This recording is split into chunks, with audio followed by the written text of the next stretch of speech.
pregadores. Deus usa homens para abençoar o seu povo. Deus levantou um homem ungido. Deus levantou o pastor Rogério da Costa para pregar a sua palavra. Multidões têm sido despertadas através destas mensagens. Milhares de pessoas estão se convertendo a Cristo. Agora, peça a Deus que fale com você e ouça com toda atenção esta mensagem.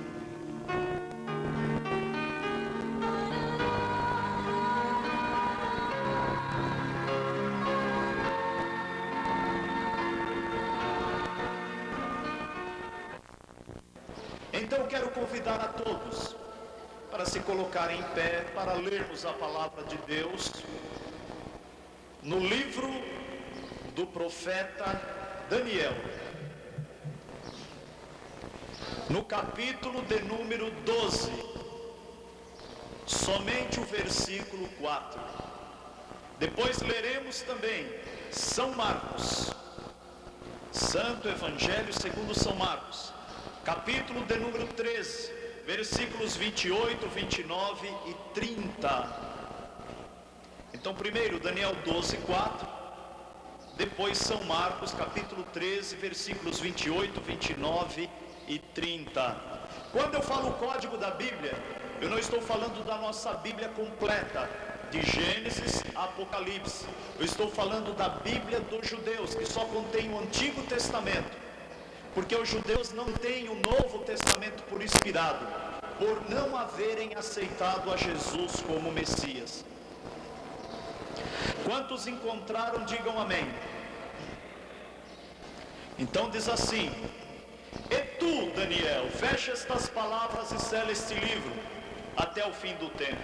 Muitos correrão de uma parte para outra, e a ciência se multiplicará.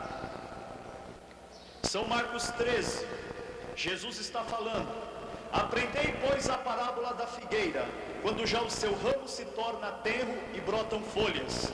Bem sabeis que já está próximo o verão. Assim também vós, quando virdes sucederem essas coisas, sabei que já está aberto as portas. Na verdade vos digo que não passará esta geração sem que todas essas coisas aconteçam. Amém. Feche os teus olhos e vamos orar. Alegra-te nesta noite, pelo teu nome estar escrito no livro da vida. Querido Deus e Pai, te agradecemos, Senhor, por estarmos unidos e reunidos em torno do teu nome. Que a tua palavra, Senhor, possa nos levar a te adorar, Senhor. Que a tua palavra possa despertar e vivificar a nossa fé nessa noite. Meu Deus, vem pelo teu Espírito exortar, edificar e consolar a cada um, para a glória do teu nome e expansão do teu reino, na pessoa bendita de nosso Senhor e Salvador Jesus Cristo. Amém. Podeis assentar, a autoridade do nome do Senhor Jesus Cristo. Este assunto sobre o código da Bíblia é um assunto um pouco polêmico, mas nós queremos trazer à tona, trazer a lume para os irmãos e amigos as informações que temos sobre esta descoberta. Este assunto sobre o código da Bíblia veio ao conhecimento do mundo em 1997, através de um livro intitulado O Código da Bíblia, escrito por um jornalista americano chamado Michael Drosnin. Esse livro qualquer um dos senhores poderá encontrar nas livrarias seculares, como Saraiva, Siciliano e muitas outras. O título é O Código da Bíblia, escrito por Michael Drosnin. Esse livro se tornou um best-seller, já foi traduzido para mais de 20 idiomas, já alcançou mais de 20 nações. Quando Michael Drosnin lançou, no final de 97 aqui no Brasil, ele deu entrevista naquele programa chamado Fantástico, que é veiculado pela Rede Globo de televisão nos domingos à noite. Ele também deu entrevista à revista Isto É, que é uma revista de cunho nacional. e também falou à comunidade judaica do estado de São Paulo. Michael Drosnin conta que para lançar este livro sobre a descoberta do Código da Bíblia, ele estudou 5 anos o hebraico antigo chamado massorético, porque existe uma diferença do hebraico atual para o hebraico antigo massorético.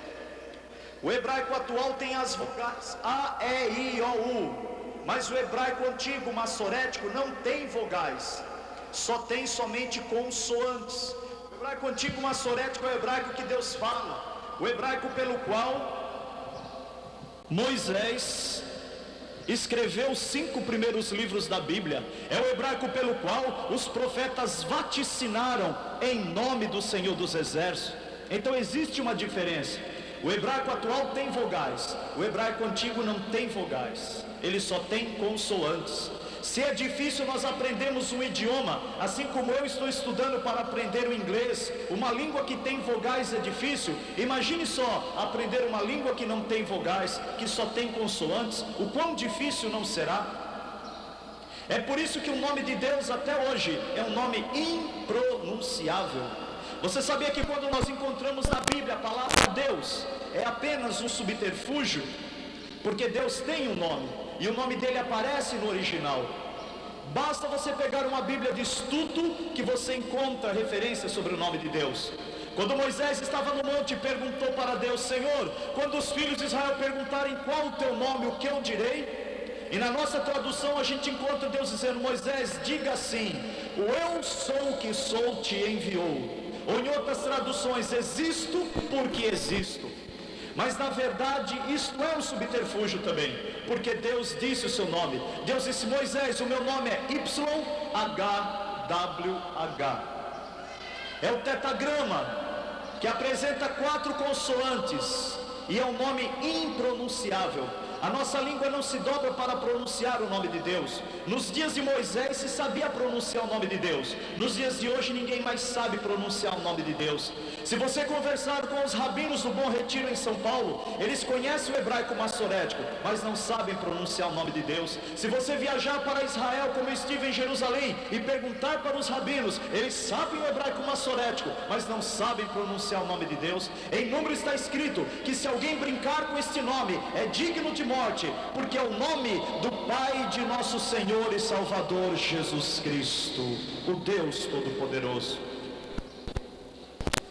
Esse nome é um nome tão respeitado pelos judeus, que quando os escribas copiavam o Antigo Testamento, antes deles escreverem, assim diz YHWH, o nome de Deus, eles paravam, ia para o banheiro, tomava banho, trocava de roupa e voltava para escrever aquele nome, para poder se sentir digno de escrever o nome de Deus. Quando a pena acabava de escrever o nome de Deus, os judeus penduravam ela e dizia: pena, nunca mais escreverás nada, porque atingisse escrever o maior nome que existe debaixo do universo, que é o nome de Deus.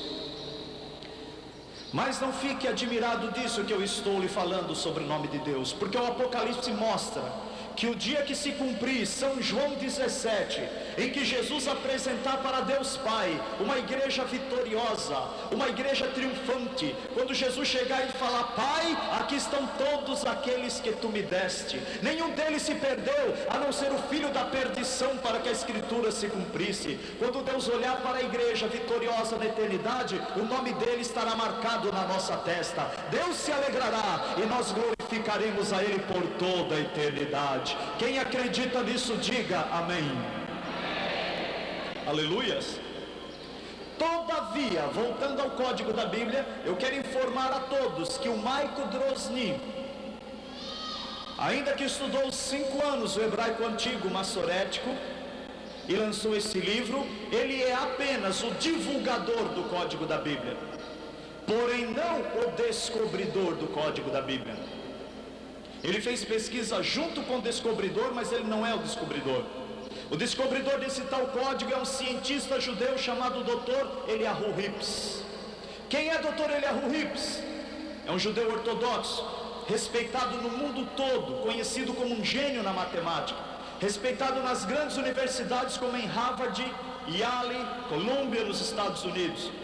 mora em Jerusalém há mais de 20 anos, atualmente é professor da Universidade Hebraica em Jerusalém. Foi a este cientista judeu que Deus permitiu a descoberta desse tal código. O interessante, irmãos e amigos, é que quando nós olhamos para o agir de Deus, nós podemos observar que as grandes descobertas que deram um novo rumo no campo da física, da matemática e da ciência, Deus sempre escolheu homens de descendência judaica, de ramificação judaica, para trazer as grandes descobertas para o mundo. E o código da Bíblia não saiu fora desse padrão também. Deus escolheu um judeu, Dr. Eliyahu Rips, que trouxe esse conhecimento, essa descoberta à humanidade. Mas observe aqui como foi que ele descobriu este código, para depois eu trazer ao conhecimento de todos o que está aparecendo nesse código.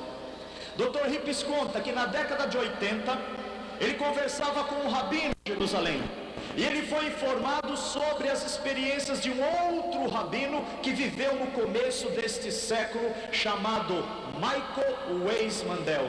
Esse rabino chamado Michael Weiss Mandel, que viveu no começo desse século, é tido como um dos homens mais sábios entre os judeus. Para você se sintonizar quem foi Michael Weiss Mandel, eu quero te lembrar da lista de Schindler, que dava fuga para os judeus da Alemanha por causa da perseguição do Holocausto de Hitler. Muito bem, Michael Weiss Mandel ajudava na lista de Schindler. Sendo ele rabino e judeu, ajudava a dar fuga para os judeus quando Hitler mandava encher os vagões de trem de judeus e enviava para a cidade de Auschwitz, onde havia as câmaras de gás, os campos de concentrações.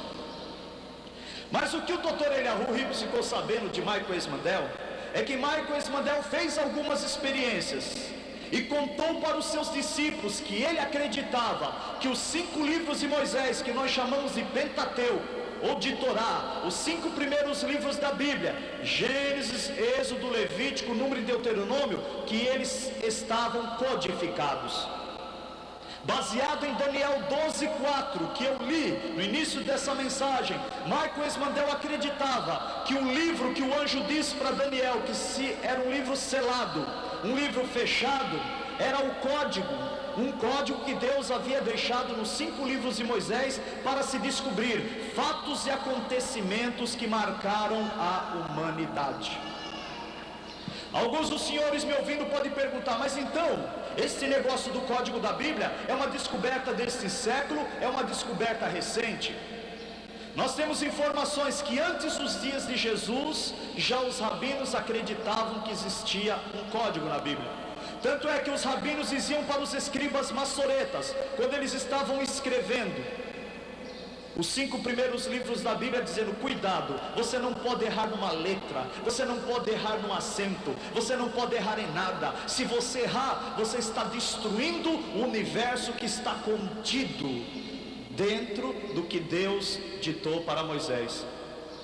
Tanto é que os judeus até hoje conservam os originais, com detalhes, sem erro. Já a Bíblia dos samaritanos, eles não tiveram o cuidado dos judeus, é por isso que na Bíblia dos samaritanos não aparece código nenhum. Não aparece código nenhum. Muitos podem olhar para mim com admiração e dizer: mas pastor Rogério, se nós já temos a vontade de Deus, o estatuto de Deus, os mandamentos de Deus no texto aberto, por que vamos nos preocupar com um código que pode aparecer no inverso da Bíblia? Eu quero dizer que nós nunca nos preocuparíamos com código. Por quê? Porque o nosso alfabeto A, B, C, D, F, G, H e J não tem equivalência numérica. Mas você sabia que o hebraico, cada letra tem o seu valor numérico? Você sabia que o grego, cada letra do grego tem o seu valor numérico? E você sabia que 7 letras do latim tem o seu valor numérico? Você sabia que o que Deus ditou para Moisés tem uma precisão tão grande que os melhores cientistas do mundo ajuntaram os melhores computadores e tentaram elaborar uma única página igual ao livro de Gênesis e não conseguiram, uma única página igual ao livro de Êxodo e não conseguiram. E eles disseram o seguinte: a precisão numérica é muito perfeita desses livros da Bíblia. Esse Moisés que escreveu isso há 3.200 anos atrás deve ter recebido isso de uma mente célebre, mas nós sabemos que não é apenas mais uma mente célebre. Moisés recebeu de Deus o Todo-Poderoso, Criador dos céus e da terra e de tudo que existe na humanidade. Nós sabemos que isso vem de Deus. Todavia, as experiências do Michael S. Mandel, ele descobriu pouca coisa sobre o código da Bíblia. Ele fez uma experiência com a palavra Torá. Eu vou falar Torá no português para você entender a experiência. Torá se escreve assim, T-O-R-A-H. E Michael S. Mandel foi procurar a palavra Torá em cima do livro de Gênesis, sem vírgula, sem ponto, sem versículo, sem capítulo, sem espaço. Ele colocou o livro de Gênesis numa linha só. E quando ele foi procurar a Torá, ele contou 50 letras e achou o T. O O apareceu depois de 50, o R depois de 50, o A depois de 50 e o H depois de 50. Ele falou, que interessante, é o mesmo salto equidistante de letra, isso é um código. Isso aconteceu em Gênesis, ele foi procurar em Êxodo, foi a mesma coisa, Levítico, Número e Deuteronômio. E ele contou para os seus discípulos, para mim, a Bíblia está codificada. E Deus quer trazer revelação de acontecimentos para a humanidade. Um dos discípulos escreveu um livro sobre as experiências de Michael S. Mandel, e Dr. Hippes, em meados de 80, ficou sabendo que esse livro deveria existir, que era o único e raro livro que estaria no fundo da biblioteca judaica. E Dr. Hippes foi motivado para encontrar esse livro, e encontrou. Agora, o que motivou o Dr. Eliyahu Hippes a procurar esse livro?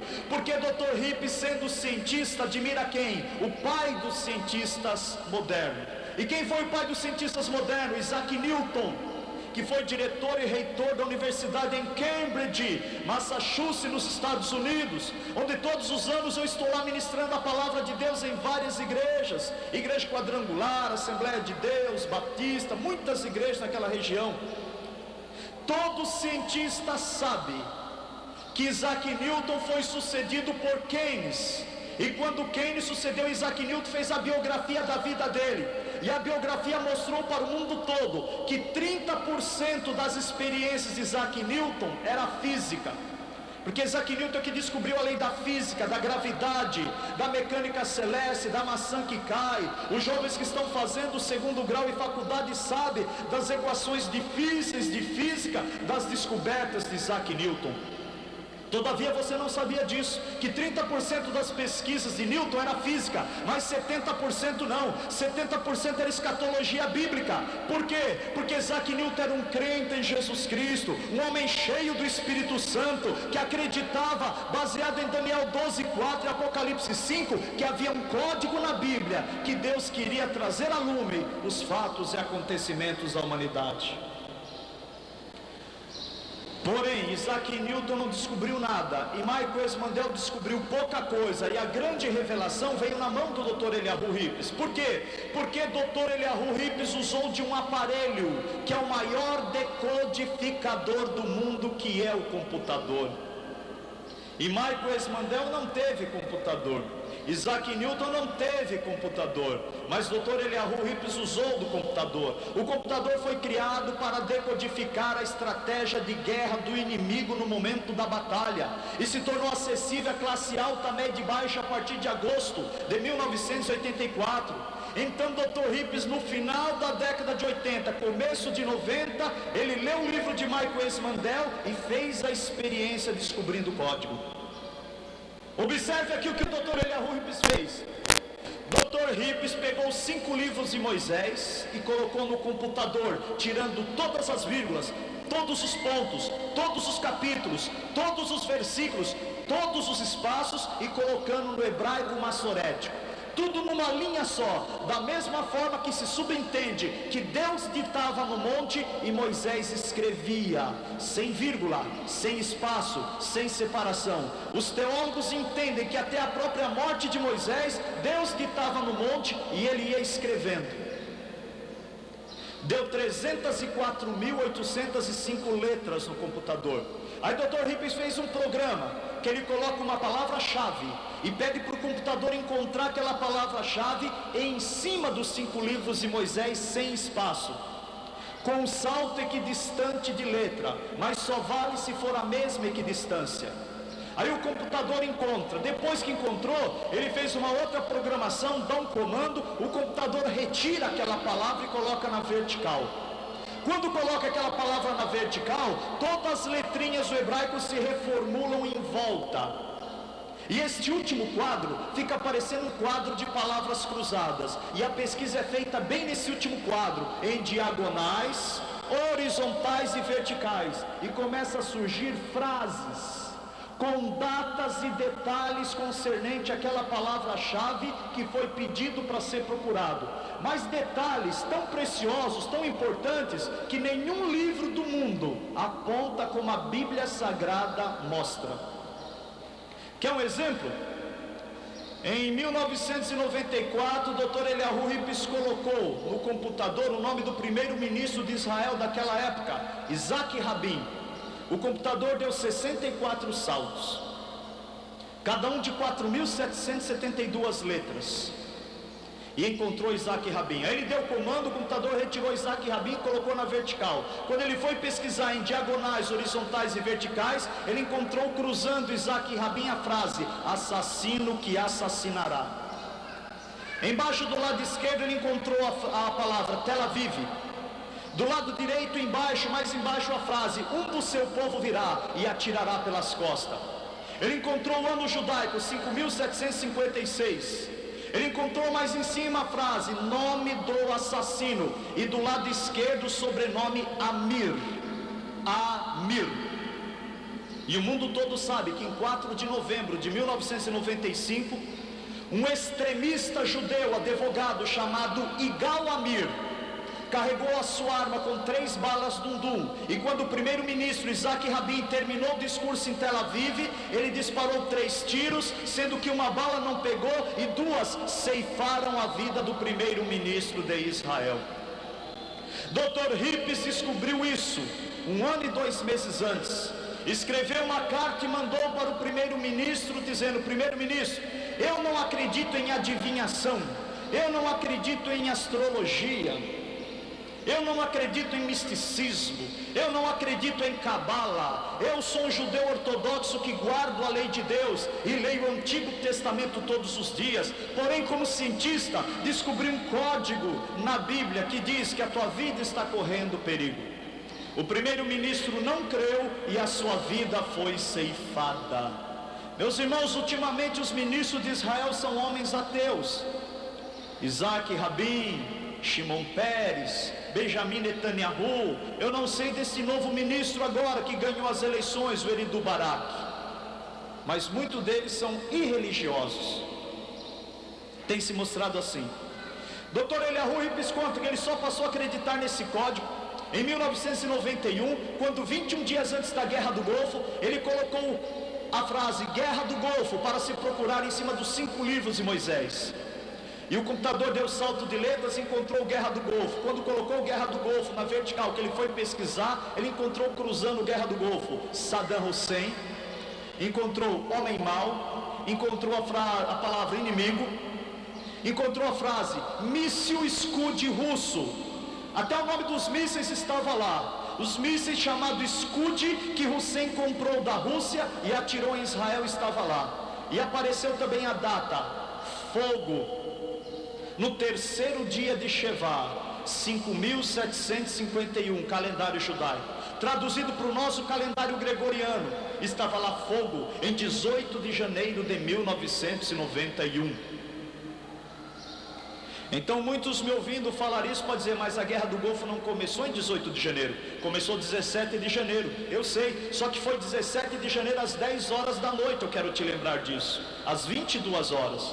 E enquanto o nosso calendário muda de um dia para o outro, da meia-noite para 1 da manhã, o dos judeus mudam das 6 da tarde para 7 da noite. Então será dia 17 às 10 horas da noite, para o calendário de Deus já era dia 18, porque Deus não trabalha com nenhum calendário a não ser o dos judeus, porque Israel é o relógio de Deus que mostra no seu tic-tac que o Rei Jesus está voltando para buscar o seu povo da terra. Você crê nisso? Diga amém. Aleluias.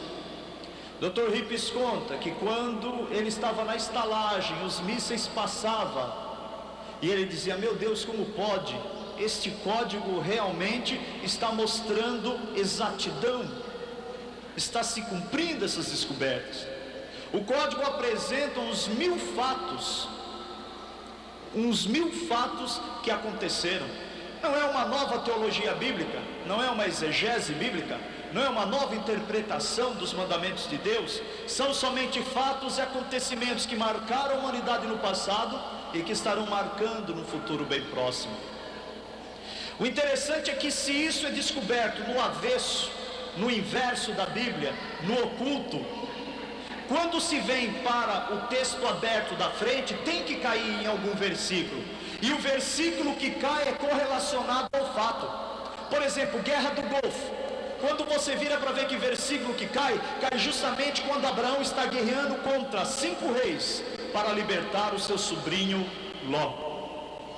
Foi colocado no código para pesquisar homem na lua. Sabe o que apareceu? Apareceu o Apolo 11, apareceu nave espacial, apareceu até a frase de Neil Armstrong, o primeiro homem que pisa na lua, quando ele diz: um pequeno passo para o homem, um salto para a humanidade. Estava aparecendo no código.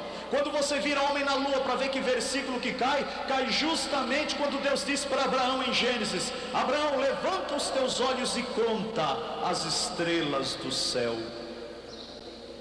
Foi colocado no código Hitler. Sabe o que apareceu? Berlim, Alemanha, massacre, holocausto, extermínio. Apareceu o nome Eichmann. Eichmann era o comandante de Hitler, nomeado para executar os judeus em câmara de gás, em campos de concentração. Estava lá no código. Quando você vira Hitler para ver que texto da Bíblia cai em Gênesis 6,13. Justamente quando Deus disse para Noé: Noé, é chegado diante de mim o fim de toda a carne, ou o extermínio de toda a carne, em outras traduções. Aparece lá. Eu vou falar um fato aqui que depois no final da mensagem eu vou voltar nele. Vocês se lembram de um cometa que em 1994 se chocou com o planeta Júpiter? Esse cometa foi chamado Shoemaker-Levy, o nome dos dois cientistas, Shoemaker-Levy, que detectaram o roteiro desse cometa. Pela primeira vez a humanidade pôde assistir uma catástrofe cósmica. Muito bem, o Michael Drosnin, fazendo experiências com o Dr. Eliyahu Rips, descobriu isso 2 meses antes de acontecer. Apareceu lá: objeto estelar, se chocará com Júpiter. Apareceu o nome do cientista Shoemaker-Levy. Apareceu a data, 8 de Ave, 5.753, calendário judaico. Traduzido para o nosso calendário gregoriano, caiu em 16 de julho de 1994. E tinha a frase lá: esfacelará em 20 pedaços. Esse cometa ele veio e antes de se chocar com Júpiter, ele explodiu. Ele se esfacelou em 20 pedaços. Cada dia um pedaço se chocava na crosta de Júpiter e fazia uma cratera tão grande que comportaria vários globos terrestres dentro dessa cratera, para você ter uma ideia da dimensão, do tamanho desse cometa. Muito bem, o código da Bíblia apresenta umas 1000 informações. Bill Clinton foi encontrado 6 meses antes de ser presidente, apareceu lá no código da Bíblia. Esses carros bomba, esses atentados, está tudo codificado. Esses terremotos, pequenos e grandes, estão codificados. Lá se coloca Albert Einstein, aparece ciência, um novo entendimento da ciência. Se coloca Thomas Edison, aparece lâmpada elétrica e eletricidade. Muitas informações. A queda do presidente Nixon nos Estados Unidos, o caso Watergate, aparece lá no código da Bíblia. Dr. Rippes colocou outros livros que são relíquias literárias dos judeus, para ver se encontrava código também. Ele colocou livros no computador como Guerra e Paz, Crime e Castigo, e não havia detalhes. Colocou John Kennedy, que foi presidente dos Estados Unidos, encontrou a palavra John Kennedy com saltos equidistantes de letra, mas não tinha informações. Quando colocou na Bíblia, apareceu Dallas, apareceu o atirador que atirou na sua cabeça, apareceu o nome Oswaldo, e o mundo todo sabe que foi Lee Oswald que matou o presidente. Apareceu o assassino do assassino, Ruby, e todo mundo sabe que foi Jack Ruby quem matou Lee Oswald na frente das câmaras de televisão, depois de alguns dias de haver matado o presidente. Estava tudo codificado. alguns pastores eruditos têm falado o seguinte concernente a esse código: nós acreditamos, dizem alguns pastores eruditos, que Deus não permitiria o diabo pôr as suas mãos sujas nos 5 livros de Moisés e incutir um código para confundir a mente dos judeus nesses últimos dias. Todavia, ainda que Deus permitisse o diabo pôr as suas mãos sujas nos 5 livros de Moisés e incutir um código, o diabo não tem presciência para conhecer o futuro. O diabo trabalha através dos seus comandados. O diabo não tem conhecimento do futuro. Só existe um que sabe das coisas antes que aconteça. É o Deus onisciente, onipotente, onipresente, que você veio aqui para adorar e glorificar nessa noite. Só Deus sabe o fim desde o princípio. Somente Deus conhece todas as coisas. Agora, por que é que este código está alarmando a comunidade judaica? É pela mesma razão que se subentende, pela qual o Dr. Rippes não lançou o livro, e sim Michael Drosnin. Sabe por quê? Porque o nome de Jesus está aparecendo nesse código. O nome de Jesus está aparecendo nesse código. Em cada profecia messiânica que Deus está anunciando a vinda do Messias, do Redentor, do Salvador, do outro lado do texto, o código apresenta uma frase que diz assim: o meu nome é Jesus, eu sou o Messias. O meu nome é Jesus, eu sou o Messias. O nome de Jesus está aparecendo desde o primeiro livro da Bíblia, que é o Gênesis. O nome de Jesus está aparecendo no primeiro capítulo de Gênesis. O nome de Jesus está aparecendo no primeiro versículo de Gênesis. O nome de Jesus aparece na primeira palavra da Bíblia, na 5ª letra do hebraico massorético, com um salto de 521 letras aparece lá, Yeshua Yaakov, que significa Jesus pode, Jesus é poderoso, Jesus é capaz, Ele é capaz de todas as coisas. Por causa disso, existem muitos judeus que estão acreditando, passando a crer que Jesus é o Messias, que Jesus é o Senhor, que Jesus é o Salvador. Mas os rabinos não estão gostando dessa história, dessa descoberta do código. Tanto é que, se você entrar na internet, tome cuidado, porque existe informação e contra-informação sobre o código. Se você quiser pesquisar na internet, você vai naqueles comandos, no Alta Vista ou no Yahoo, e você digita lá código da Bíblia, em inglês, Bible Code, e você vai ter vários sites em inglês comentando sobre o código da Bíblia, uns falando a favor, outros falando contra. Agora os rabinos estão pagando o cientista para falar contra o código da Bíblia. Eles estão dizendo assim: não pode esse nome Yeshua, que significa Jesus ou Josué, porque aparece na nossa Bíblia, no hebraico massorético, dizer que o Messias dos cristãos é o nosso Salvador. E eles começaram a desafiar, começaram a dizer: esse nome, Yeshua, até na lista telefônica de Israel, se nós colocarmos no computador, a gente consegue localizar. E eles desafiaram mais, dizendo: mas se alguém encontrar Jesus Nazareno, aí a gente crê, aí nós cremos, porque os profetas disseram que o Messias seria chamado de Nazareno. Eles começaram a desafiar, e se deram mal nesse desafio. Se deram mal porque existem pastores eruditos hoje em dia, pastores que conhecem o grego, o hebraico atual, o hebraico massorético. E eles desafiaram um pastor chamado Ramsel, que tem uma grande igreja em San Antonio, no Texas, nos Estados Unidos.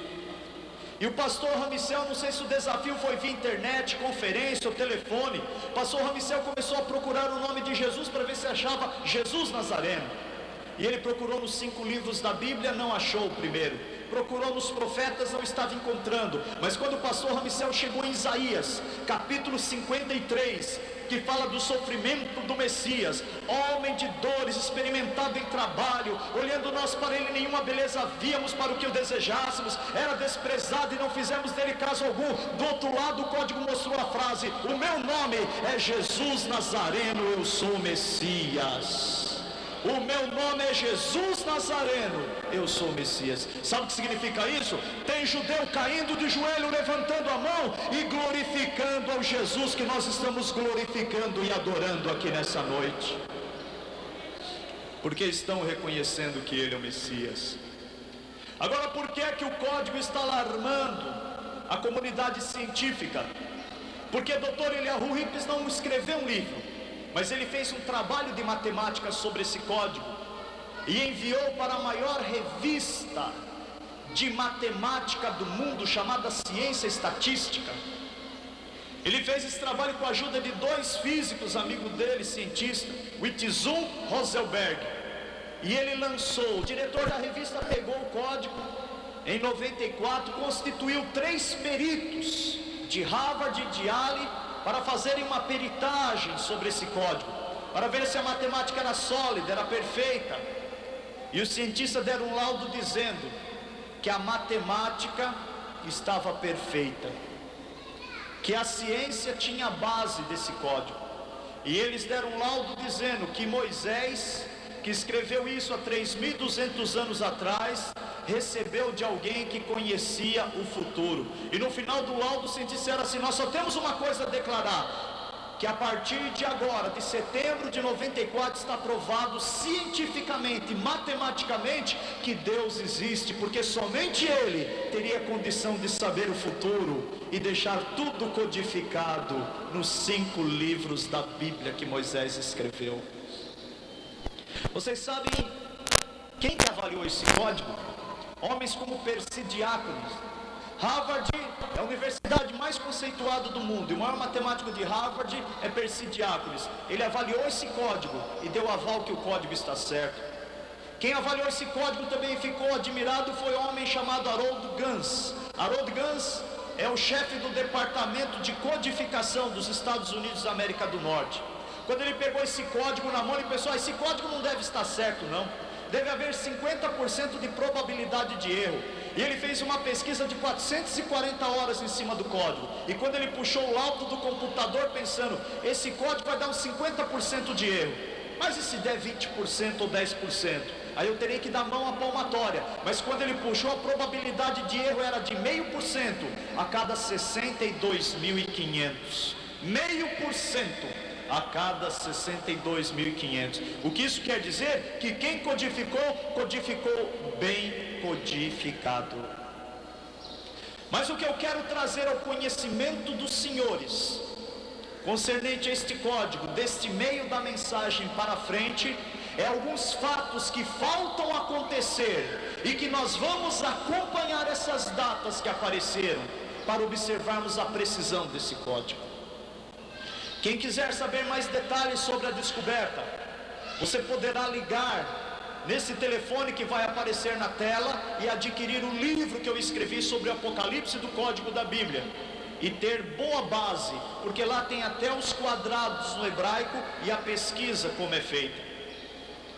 Mas o que eu quero dizer é que o Código da Bíblia não apresenta predições, porque o computador precisa da tua informação para depois você pesquisar para ver se encontra as frases em volta. Então não dá para saber predições. Por exemplo, as últimas notícias que eu tenho no código é que colocaram lá Arca da Aliança, que foi a Arca de Moisés, e o código mostrou Mar Mediterrâneo, e eles estão pesquisando para saber em que lugar do Mar Mediterrâneo está a Arca. Se porventura descobrirem isso, vai ser a maior descoberta da humanidade, a maior relíquia da humanidade, se descobrirem a Arca de Moisés. Todavia, o código não apresenta predições, mas na sequência de alguns fatos que aconteceram, apareceram outros que ainda não aconteceram e que faltam acontecer. Então observe bem o que eu vou ministrar a partir de agora. Não quero fazer terrorismo espiritual, não fique assustado com o que eu irei falar aqui. Não fique pensando assim: não, depois disso que o pastor Rogério ministrou, eu que estava pensando em construir, nem vou mais construir. Eu que estava pensando em me formar, nem vou mais me formar. Eu que estava pensando em casar, nem vou mais me casar. Não, continue a sua vida normal. Agora que Jesus está voltando, está. Que o rei está às portas, está, e que nós estamos vivendo os últimos dias, estamos. Ninguém se esqueça que olhando para a história sagrada, nós podemos observar que a cada 2000 anos, Deus manifesta o seu poder à humanidade. Porque há 2000 anos atrás Deus enviou o seu Filho, que morreu e ressuscitou pelos nossos pecados. Há 4000 anos atrás Deus chamou Abraão de Ur dos Caldeus e tirou da sua descendência uma nação sacerdotal pela qual ele se revelou ao mundo. Há 6000 anos atrás Deus forma o homem do pó da terra, Adão, e dá origem à humanidade. E agora que nós estamos vivendo esta virada de milênio, o término do século 20, estamos adentrando ao século 21. Será que serão dias normais? Corriqueiros? Costumeiros? Não, algo está para acontecer. E o que poderá acontecer? A vinda de Jesus para buscar o seu povo da terra. Quantos podem dizer amém por isso? Vocês sabiam que no código da Bíblia, nos 5 livros de Moisés, aparece 4 vezes a frase ou a expressão últimos dias? Em outras traduções, fim dos dias.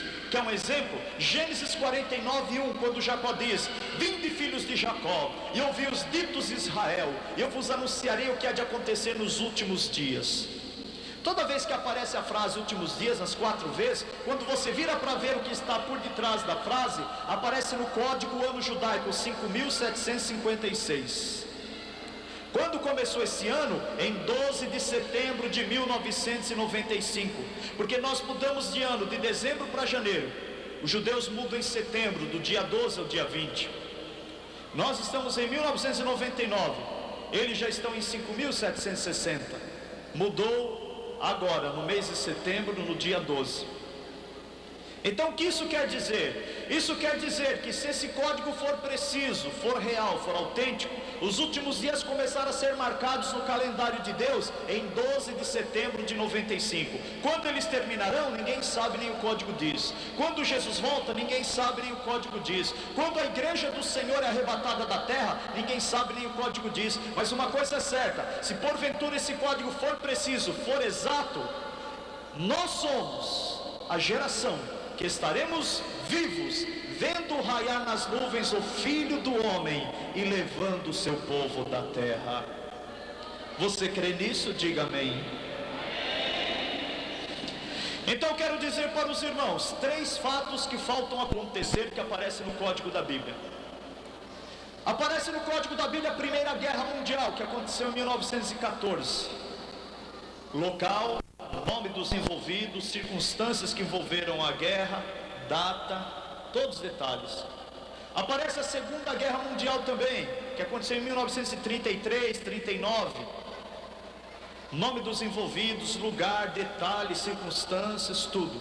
E na sequência aparece uma Terceira Guerra Mundial que ainda não aconteceu. E aparece a data de quando vai acontecer. Essa Terceira Guerra, ela aparece em volta do nome de Netanyahu, que foi o ministro que perdeu as eleições para Eridu Barak em Israel. Em volta do nome Netanyahu e em volta do nome de Jerusalém, que aparece como Ariel, nome antigo de Jerusalém, conforme a profecia de Isaías 29, quando Deus diz: ai de Ariel, vos visitarei com fogo devorador, com tempestade, com tufão de vento, com estampido, com relâmpago.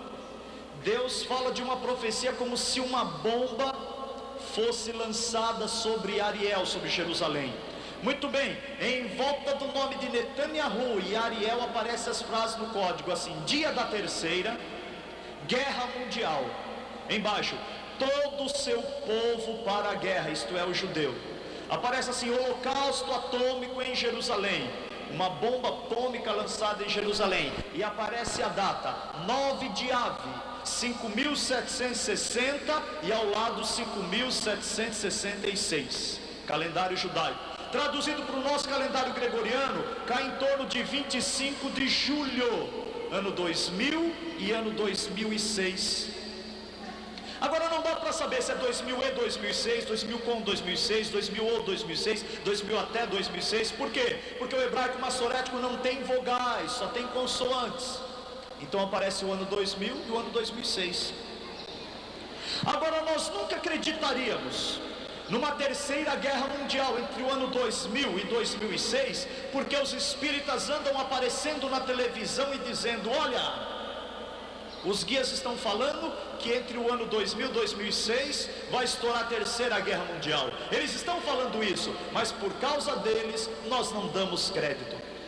Nós nunca acreditaríamos numa terceira guerra mundial por causa do livro que foi achado na catacumba de Nostradamus, chamada Centúrias de Nostradamus, que diz que 1999 é o ano do anticristo e que o ano 2000 é o ano da terceira guerra, que será uma guerra nuclear e que vai dizimar as nações. Por causa de Nostradamus nós não damos atenção, porque não temos a inspiração dele por divina. Mas se na Bíblia, no livro dos livros, aparece um código no inverso que mostra que poderá haver uma guerra entre judeus e árabes no Oriente Médio, e através dessa guerra o mundo todo ser envolvido, é bom ficarmos atentos, porque se isso for real, é uma evidência a mais de que Jesus está voltando e o seu povo será levado da terra a qualquer momento. Aleluia! Agora permita-me vos falar um pouco como que está o Oriente Médio. O Oriente Médio é um barril de pólvora, irmãos, é um barril de pólvora. Isaac Rabin foi assassinado em 95, um mês e meio antes de ser assassinado, ele estava, sabe aonde? Em Washington, nos jardins da Casa Branca em Washington, assinando um tratado de paz com Yasser Arafat, intermediado por Bill Clinton em nome da ONU, o tratado de paz entre judeus e árabes. O Eridu Barak está tentando assinar esse tratado de paz novamente, porque desde quando Isaac Rabin assinou, ele foi assassinado e o tratado de paz ficou emperrado, parado e não vai para frente. Agora nós, ministros de Deus, entendemos pela escatologia bíblica que quem vai trazer paz entre judeus e árabes é o anticristo, a primeira besta, o homem do pecado, filho da perdição, iníquo, chamado também de pequeno chifre, que aparece na Bíblia. E será que o anticristo já está vivo? Eu tenho dito para a igreja do Senhor na terra: prestem atenção na Europa, no Reino Unido, nesta moeda, o euro, que se levantou para vigorar a partir deste ano, para concorrer e para derrubar o dólar. Vocês sabem quantas nações estão em volta do euro? 11. Prestem atenção na Europa, porque se cair para 10 nações e houver um governante e fizer um tratado de paz com Israel, este é o anticristo, o homem do pecado, o filho da perdição, que se levanta e se opõe contra tudo que se chama Deus e contra tudo que se adore. Muitos têm me perguntado: mas pastor Rogério, será que com a igreja do Senhor Jesus na terra, o anticristo poderia se levantar na Europa? Sim, porque em 2 Tessalonicenses capítulo 2, está escrito, Paulo diz concernente à vinda do Senhor, e a nossa reunião com ele não sucederá assim, antes que se manifeste a apostasia, e se levante o homem do pecado, filho da perdição, que se opõe e se levanta contra tudo que se chama Deus e contra tudo que se adore. O anticristo pode até se levantar para mandar na Europa com a igreja aqui na terra, mas não mandar no mundo todo, porque antes de ele mandar no mundo todo, o povo de Deus vai receber poder, vai receber um corpo glorificado, vai ouvir o alarido, o grito do arcanjo e a trombeta de Deus, e vai subir arrebatado desse mundo para encontrar nos ares com nosso Senhor e Salvador Jesus Cristo. Aleluias! Mas será que o anticristo já está vivo? Eu estou ministrando uma mensagem nova sobre o surgimento do anticristo. Já está sendo pedida em todo o Brasil esta mensagem sobre o surgimento do anticristo, porque a nova era, o movimento da nova era está preparando o mundo para receber o Cristo da nova era, que é o anticristo, que é a besta. O alto escalão da nova era estão dizendo que o anticristo nasceu em 5 de fevereiro de 1962. Hipoteticamente, se isso for verdade, o anticristo já tem mais de 35 anos de idade. Já existe um homem que mora em Jerusalém, que por onde ele aparece, ele fez a última aparição na Quênia. As pessoas caem de joelho em volta dele e começam a adorá-lo, dizendo que ele é o Senhor Maitreya, ou Cristo da nova era. O alto escalão da nova era está dizendo que agora, no final de 1999, vai terminar a era de peixes, chamada era do cristianismo, e vai iniciar a era de aquários, que ele diz que é a era luciferiana, em que Lúcifer irá mandar no mundo. Dizem que a cada mudança de era, um grande líder se manifesta no mundo para governar e para mandar no mundo. E eles estão dizendo que o cristianismo é a lagarta que está no casulo se transformando em borboleta. Estão aguardando o anticristo. Você sabia que no mercado comum europeu foi um tratado feito em Roma, com 6 países, em 25 de março de 1957. Hoje em dia são 15 países. Lá na sede, em Bruxelas, já tem um computador de 3 andares preparado para ver um feriado bancário prolongado e ser eliminado SIC, RG e cartão de crédito do mundo todo, e as pessoas receberem uma marca na testa e uma marca nas costas da mão, sem a qual ninguém compra, ninguém vende, ninguém comercializa. E a Bíblia fala do número da besta que irá vir para marcar a humanidade. Você sabia que aquele parque que tem o Play Center lá em São Paulo, quando as pessoas vão brincar, eles recebem uma marca de laser nas costas da mão, e através daquela marca brincam em todos os brinquedos do Play Center? Já é o caminho preparatório do anticristo. Você sabia quando pagamos os nossos produtos no caixa do supermercado, se você olhar o código de barra tem 3 barras prolongadas, 3 pernas prolongadas, a primeira, a do meio e a última, pela qual o preço no mundo todo foi marcado, baseado no sistema de computador. Você sabe que número que deu certo no código de barra? 11 não deu certo, 222 não, 363 não, 444 não, 555 não, 777 não, 888 não, 999 não, só deu certo 666. Você sabia que alguns nomes e títulos que as pessoas têm da 666, não que elas sejam o anticristo, mas eu estou dizendo que alguns títulos e nome dá 666. O nome Hitler, quando você soma Hitler, dá 666. O nome Bill Gates, falaram para mim que somando também numa fórmula no computador dá 666. Aquele nome que o Papa tem na sua roupa, aquele título que ele tem, que diz Vicaris General Deis in Terris, vigário geral de Deus na terra. A palavra vigário é substituto, ele leva o título de substituto geral de Deus na terra. Quando você soma dá 666. São títulos que se soma e dá.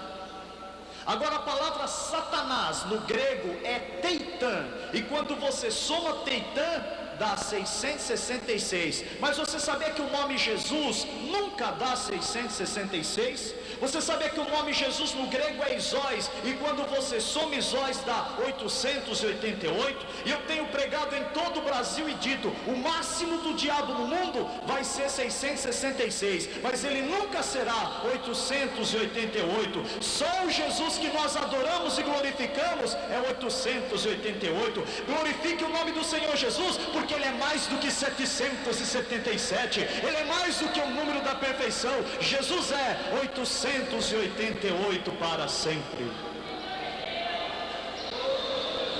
E eu quero aqui abrir um parênteses para falar uma grande verdade aqui. Jesus está voltando, mas muitos não estão preparados para se encontrar com ele. Jesus está voltando conforme a parábola de São Mateus, capítulo de número 25. A igreja é simbolizada por 10 virgens, só que uma parte é prudente e a outra não.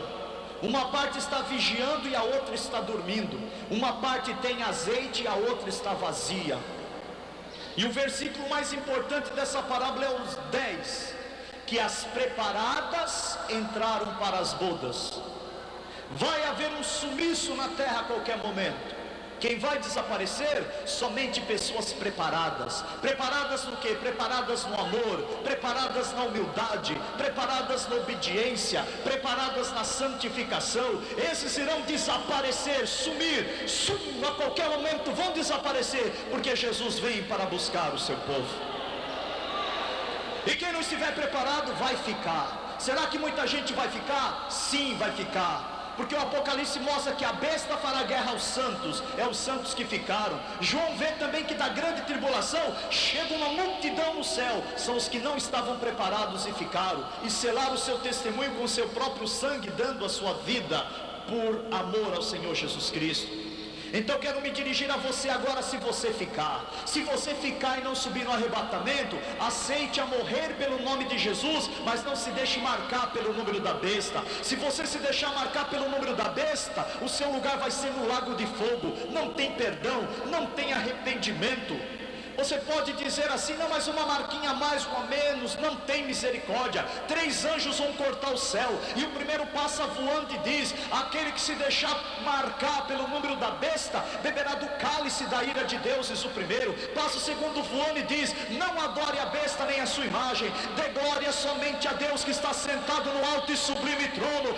Ele é o Criador dos céus e da terra e da fonte das águas vivas. Dê glória a Deus, dê glória a Deus essa noite, povo de Deus que está aqui. Tribute a Deus a glorificação devida ao seu santo nome. Exalte ao Criador dos céus e da terra. Dê glória a Deus. Aleluias. Se você ficar, aceite morrer pelo nome de Jesus, mas não se deixe marcar. Voltando ao código da Bíblia, o tratado de paz que foi assinado, a última cláusula do tratado de paz entre judeus e árabes, que está parado, que é o mais difícil, diz o seguinte: quem ficará com Jerusalém? Com a cidade velha? Os palestinos dizem: nem que morrermos todos, não damos Jerusalém para ninguém. Eles pedem à ONU: ONU, nos dê um estado e Jerusalém será a nossa capital eterna. Os judeus dizem: nós não damos Jerusalém para ninguém, nem que morrermos todos. Agora até o Vaticano quer Jerusalém para internacionalizar Jerusalém. Só que Jerusalém não será nem de A, nem de B, nem de C. O profeta Zacarias diz que Jerusalém é uma pedra de discórdia, é uma pedra pesada.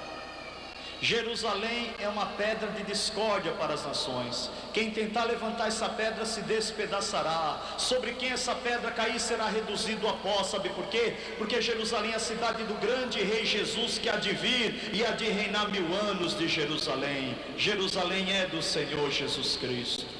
Toda discórdia no Oriente Médio é por causa de Jerusalém. Agora o interessante é que esta guerra aparece nesta data, 9 de Ave. Essa data é significativa para você? Para mim não. Para você possivelmente também não. E para os judeus sim. Porque todos os males que acontecem com os judeus é justamente em 9 de Ave. Eu viajei para Israel e a gente vê os judeus orando nos muros das lamentações. E eles oram no mundo todo. Pelo que eles oram? Eles oram por 2 coisas. Para que haja paz em Jerusalém, porque tem uma promessa de prosperidade. Prosperarão aqueles que te amam. E eles oram pela vinda do Messias, o Redentor, o Salvador.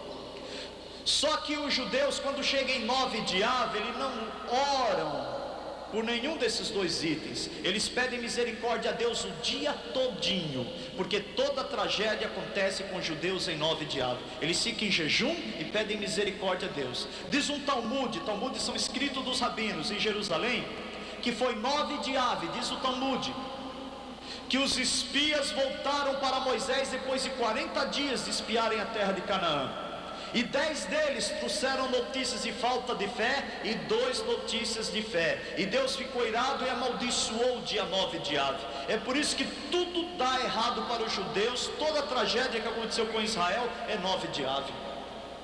Se você vê a história da humanidade, em 586 a.C., Nabucodonosor destruiu Jerusalém, destruiu o templo, matou milhares de judeus, foi 9 de Ave. Na nossa era, no ano 70, General Tito destruiu Jerusalém, destruiu o templo, matou 1 milhão de judeus, espalhou 95 mil para as nações, foi 9 de Ave. Em 9 de Ave de 1290, os judeus foram perseguidos e expulsos da Inglaterra. Em 9 de Ave de 1492, os judeus foram perseguidos e expulsos da Espanha. Foi até nessa que Cristóvão Colombo veio e descobriu as Américas. Ele era chamado de narrano, que significa pessoa que se diz cristão, mas é na verdade por dentro judeu. Em 9 de Ave de 1942, Hitler começa a fazer funcionar as câmaras de gás em Treblinka. Os judeus começaram a ser mortos lá, trucidados.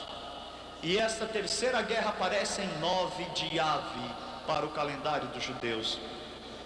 O interessante é que aparece até quem possivelmente aperte o botão para enviar essa bomba e jogar em Jerusalém. Aparece o holocausto de Assad. Hafez Assad é o presidente da Síria, é um ditador que armazena ódio dos judeus, mais até do que Saddam Hussein do Iraque. Hafez Assad esteve na morte do rei Hussein na Jordânia, e eu tenho um recorte de jornal que ele não podia esbarrar na delegação israelense, senão poderia estourar uma grande guerra. Hafez Assad tem ódio dos judeus por causa das colinas de Golã, que Israel tomou dele na guerra de 1967 e nunca devolveu. Foi anexado a Israel, vários territórios Israel devolveu, mas as colinas de Golã de Hafez Assad não. E a Síria fica ao norte de Israel, e a profecia diz que o mal vem do norte. Está aparecendo tudo isso no código. Todavia não devemos ficar assustados. Jesus nunca disse para os seus discípulos: quando virdes essas coisas acontecendo, fique assustado. Jesus disse ao contrário: quando virdes essas coisas acontecendo, levantai a vossa cabeça e olhai para cima, porque a vossa redenção está próxima. A vossa redenção está próxima. Aleluia. Quantos podem dizer amém? Eu quero dizer a todos que quando a gente vira esta terceira guerra para ver no texto aberto aonde que cai esta guerra que aparece entre judeus e árabes com o holocausto em Jerusalém, cai justamente no texto mais sagrado que os judeus têm, que se chama Mezuzá. Quando Deus deu a lei para Moisés, Deus mandou Moisés extrair um pequeno pergaminho, e os judeus andariam com eles na testeira, na mão, nos filactérios da roupa, no umbral da porta. Mezuzá significa umbral, e são 15 versículos que se encontram em Deuteronômio 6, Deuteronômio 11. Mezuzá dos judeus, é o que os judeus têm de mais sagrado. Bem aí aparece a guerra. Mas o que diz no Mezuzá? No Mezuzá diz assim: ouve, pois, Israel, o Senhor vosso Deus é o único Senhor. Amarás o Senhor teu Deus de todo o teu coração, de toda a tua alma, de todas as tuas forças. Falarás o Senhor teu Deus deitando, levantando, andando pelo caminho. Guardarás os mandamentos do Senhor, estatutos, juízos, e o Senhor te abençoará. O Senhor abençoará a tua casa, a tua família, a tua descendência. O Senhor enviará bênção na tua vida. Bem no Mezuzá aparece a guerra. Então, o segundo fato que falta acontecer, sendo que o primeiro é a guerra, o segundo fato agora são terremotos. Terremotos. Você se lembra do maior terremoto do mundo? Aconteceu na China, em 1976, na cidade de Tangshan. Mais de 800 mil chineses morreram. Você se lembra daquele grande terremoto no Japão, em janeiro de 95? Na cidade de Kobe, mais de 6 mil japoneses morreram. Se lembra desse último grande terremoto na Turquia? Abalou o mundo todo. Muito bem, está aparecendo no código da Bíblia 3 grandes terremotos vindo no mundo. Um grande na China, entre o ano 2000 e 2006. Irmãos, se um grande terremoto no Brasil seria catastrófico, porque nós temos quase 160 milhões de habitantes, o que não será um terremoto na China, que tem 1.250 bilhões de habitantes? E aparece lá, grande terremoto na China entre 2000 e 2006. Aparece um grande terremoto no Japão, entre o ano 2000 e 2006, no código. O Michael Drosnin esteve no Japão, foi recebido pela ministra que cuida da área de terremotos em Tóquio. E ela disse para o Michael Drosnin que em Tóquio tem um ciclo de terremotos de 60 em 69 anos. E era para em setembro de 92 ter acontecido. No ciclo se cumpriu 69 anos e não veio o terremoto. Está atrasado 7 anos. Quando vir, eles não sabem a proporção desse terremoto. Em Tóquio. Um pastor chamado John Paul Jackson, norte-americano, escreveu um livro nos Estados Unidos que ele viu um grande terremoto em Tóquio, tão grande, que até aquela montanha chamada Monte Fuji, que aparece nos cartões postais do Japão, que é um monte de 3.776 metros de altura, um vulcão inativo há 200 anos com neves eternas. Ele quebrava no meio e quebrava nas bases. E nessa revelação Deus mostrava manchete de jornais para ele, escrito em japonês: 6 milhões de mortos e 1 milhão de desaparecidos. John Paul escreveu no livro dele esta revelação de Deus. E aparece um grande terremoto também em Los Angeles, 2010, para Los Angeles desaparecer do mapa. Os cientistas americanos já aguardam isso, porque Los Angeles está na congruência de duas placas tectônicas que sustentam os continentes. Quando a placa balança, treme, desaparece. Cidades, estados que estão na congruência dessas placas. Agora, por que Deus vai fazer isso? Por que Deus permite isso acontecer? Por causa do pecado, por causa da idolatria. Los Angeles, por exemplo, é a meca do cinema. É de lá que saem as ideias por esses filmes de Hollywood que têm contaminado o mundo todo. Lá é o antro do lesbianismo, do homossexualismo. O Japão também. No Monte Fuji se adora um Buda, se adora mosquito, se adora boi, se adora deuses de ouro, de prata, de pedras preciosas. Mas o Deus verdadeiro, Criador dos céus e da terra, ninguém quer glorificar. Mas esse povo que está aqui reunido nessa noite em nome de Jesus veio para glorificar o nome de Deus. E quando nós olhamos para Deus pela Bíblia Sagrada, nós vemos na mão de Deus duas taças, uma taça de bênção e uma taça de ira. Deus diz para Abraão: Abraão, mais 400 anos e vai transbordar o pecado dos amorreus, e eu vou derramar o meu juízo e julgar essas nações. Esse povo fica pecando, vai enchendo a taça da ira de Deus. Quando transbordar, Deus derramará sobre a cabeça deles o seu juízo, o seu julgamento. Mas do outro lado, Deus tem uma taça de bênção. É para você que ora, é para você que jejua, é para você que chora, é para você que pede misericórdia a Deus. E muitas vezes você diz: pastor Rogério, a minha bênção nunca chega. Chega sim, é que a taça não transbordou ainda. Glorifique um pouquinho mais, adore um pouquinho mais, busque um pouquinho mais. A hora que transbordar, Deus derramará na tua cabeça a bênção da tua vitória. Oxalá que seja nessa noite que vai descer do trono da graça a bênção da tua vitória na tua vida, em nome do Senhor Jesus Cristo. O último fato que aparece no código da Bíblia e tem data para se cumprir. Você se lembra que eu falei de objeto estelar no começo da mensagem? Muito bem, está aparecendo lá no código da Bíblia 3 pedras gigantescas caindo na terra. Pedras gigantescas pegando fogo, caindo na terra, que nós chamamos de cometa. Uma em 2006, a outra em 2010 e a outra em 2012. Na de 2006 aparece a frase assim: data predita para a humanidade. Embaixo: ele atingiu as suas moradas. A de 2010 aparece: dias de trevas, terror, medo, assombro, pavor. A de 2012 é interessante, a frase aparece: terra aniquilada. Significa que é tão grande que se chocasse com a terra, destruir a terra. Mas embaixo a frase diz: eu o esfacelarei, eu o despedaçarei. Só existe um eu que tem poder de explodir um cometa antes de chegar na terra. É o eu sou, o Senhor dos exércitos, o Rei da glória.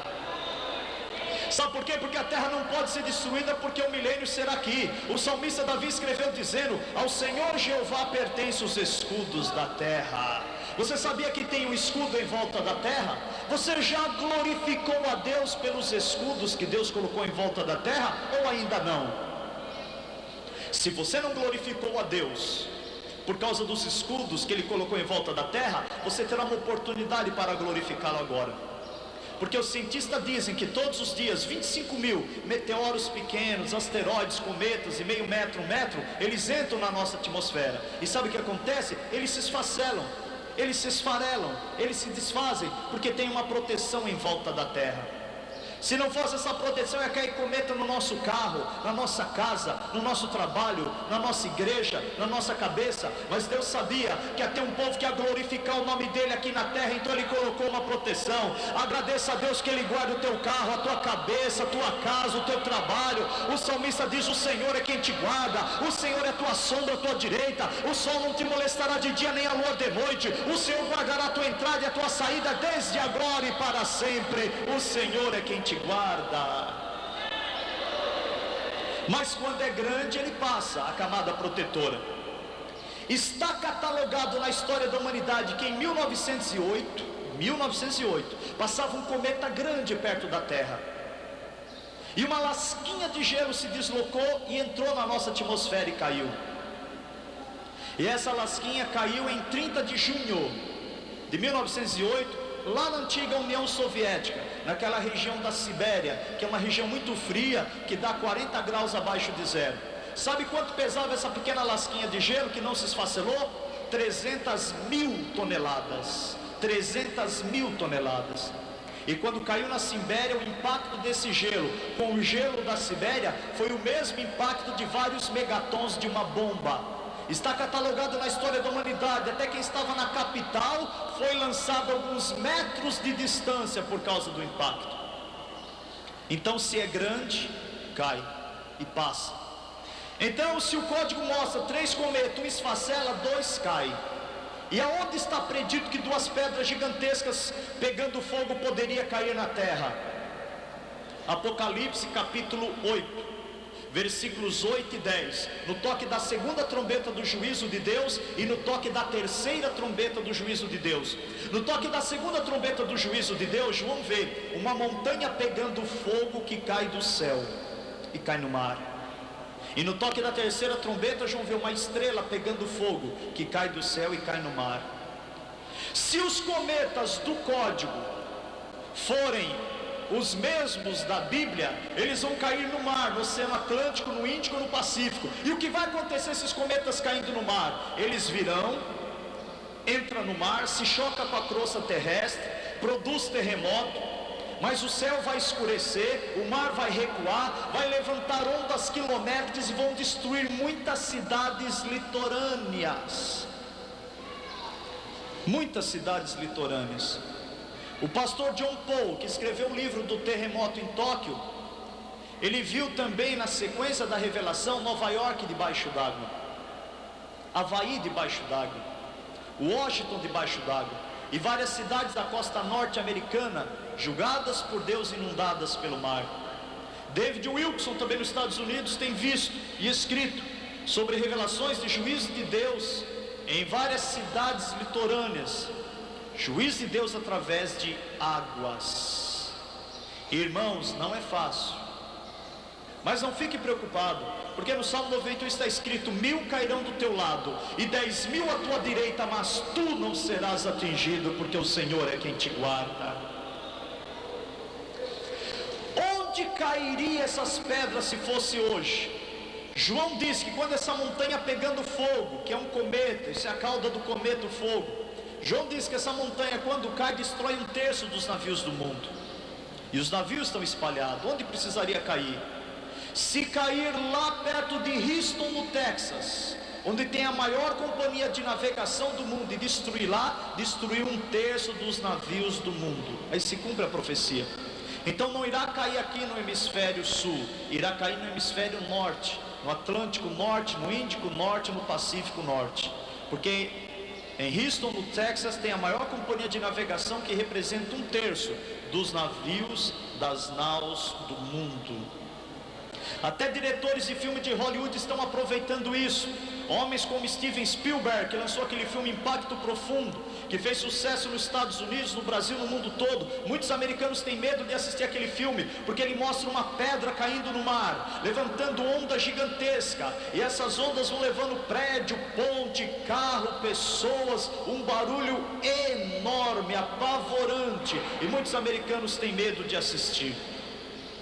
Dá para entender as palavras de Jesus quando ele fala: haverá sinais no sol, na lua e nas estrelas, mas na terra, angústia das nações. Por que, Jesus, angústia das nações? Em perplexidade pelo bramido do mar e das suas ondas, homens desmaiando de terror em expectação das coisas que sobrevirão ao mundo, porquanto os poderes do céu, do cosmos, serão abalados. E na sequência Jesus diz: então verão vir sobre as nuvens o Filho do Homem com poder e grande glória. Jesus está voltando. Jesus está voltando. O diabo diz: Jesus não vem. A igreja diz: ele vem. O diabo diz: não vem. A igreja diz: ele vem. O diabo diz: Jesus não vem agora, ele não vem. Mas a igreja diz: Maranata, ora vem, Senhor Jesus. O diabo diz: não vem, Jesus não vem agora, mas a igreja diz: ele vem. E o Apocalipse diz: o Espírito e a esposa dizem: vem. E quem ouça, diga: vem. E quem tem sede, venha. E quem quiser, tome de graça da água da vida. Você acabou de assistir uma mensagem poderosa da parte de Deus. Esta mensagem sobre o Apocalipse do Código da Bíblia está alarmando a comunidade judaica, a comunidade científica. Mas para nós que somos a Igreja do Senhor Jesus Cristo aqui na Terra, isto é um sinal. Sinal dos fins dos tempos, sinal dos últimos dias em que Jesus está para voltar e buscar a sua Igreja.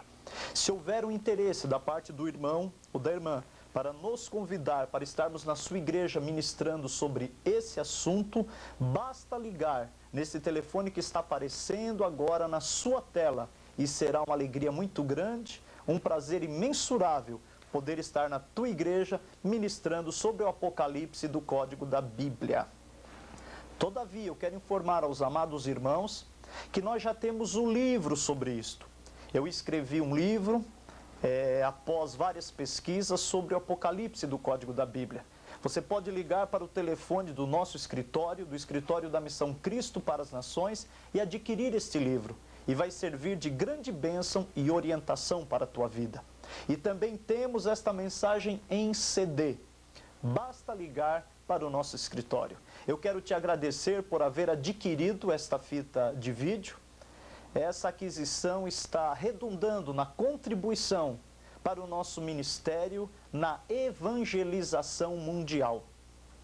Pela bondade de Deus, eu sou diretor e preletor de uma missão chamada Cristo para as Nações.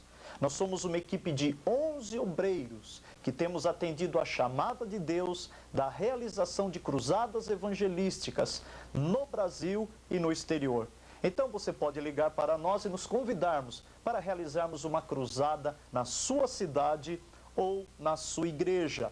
Além disso, temos outras mensagens fora o Apocalipse do Código da Bíblia. Nós temos os sinais dos fins dos tempos, que multidões vêm se convertendo a Cristo através dessa mensagem. Nós temos também as glórias da eternidade, o sudário de Turim, as vitórias da igreja pelos séculos. Aleluia! Tudo isso são bênçãos da parte de Deus. Que Deus te abençoe. Na sequência agora, você assistirá cenas daquele filme feito pelo diretor e produtor Steven Spielberg.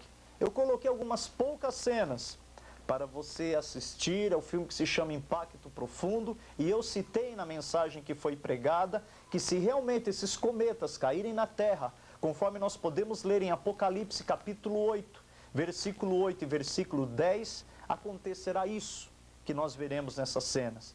E após essas cenas, para encerrar, estará o cantor Júnior Batista louvando o nome do Senhor.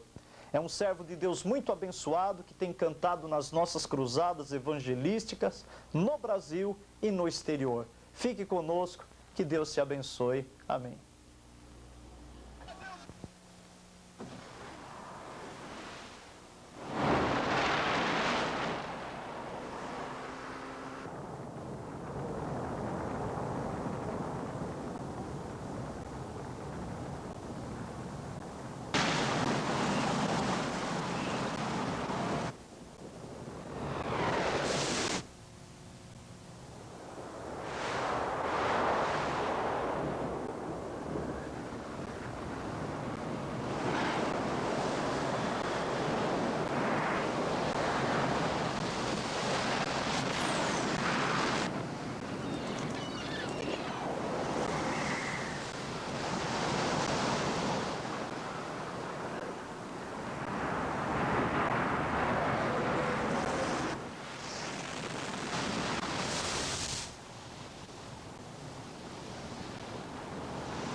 seguros para as praias de Virgem.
Jesus não é guerra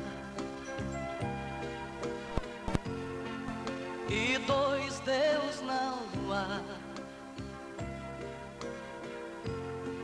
Placas de igrejas não vão te salvar.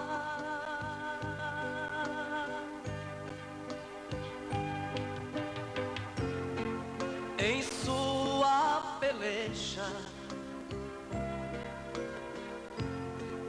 Ele sempre está. Em sua igreja, em todo lugar.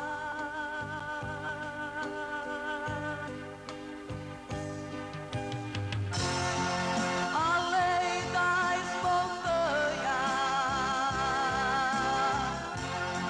além do luar, além das estrelas, por sobre o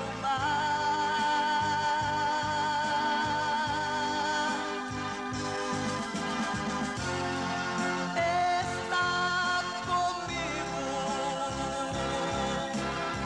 e contigo está dentro desta igreja, por sobre o altar.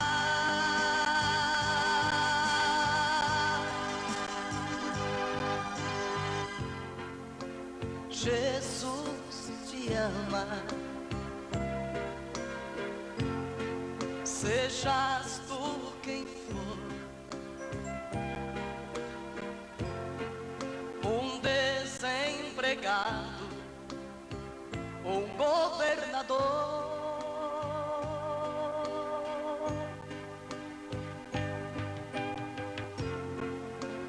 rico ou pobre,